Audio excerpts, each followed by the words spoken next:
ಕೆಳಗಿನ ಶಬ್ದಗಳನ್ನು ಅನುಕ್ರಮವಾಗಿ ಮಾಡುವ ಮೂಲಕ ನಿಮ್ಮ ತರಗತಿಯನ್ನು ಪ್ರಾರಂಭಿಸಿರಿ. ಒಂದು ಸೀಟಿ ಊದುವುದು, ಗೋಡೆ, ಮೇಜು, ಗೋಡೆಯ ಮೇಲೆ ಬಡಿಯುವುದು,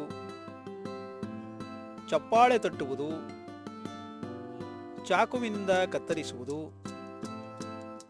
ವಿದ್ಯಾರ್ಥಿಗಳು ಹಲವಾರು ವಿಭಿನ್ನ ಶಬ್ದಗಳನ್ನು ಕೇಳಿದ್ದಾರೆ, ಸರಿಯೇ?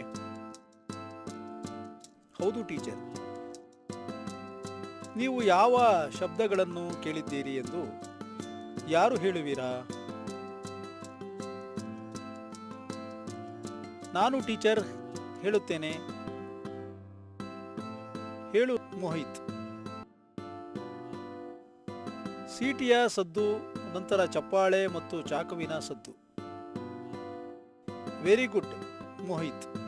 ಆದರೆ ನೀನು ಗೋಡೆಯ ಮೇಲೆ ಬಡಿಯುವ ಶಬ್ದವನ್ನು ಮರೆತು ಬಿಟ್ಟಿದ್ದೀಯಾ, ಸರಿಯೇ? ಹೌದು ಟೀಚರ್.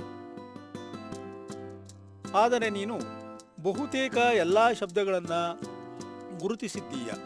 ಒಳ್ಳೆಯ ಕೆಲಸ ಮೋಹಿತ್. ಧನ್ಯವಾದಗಳು ಟೀಚರ್.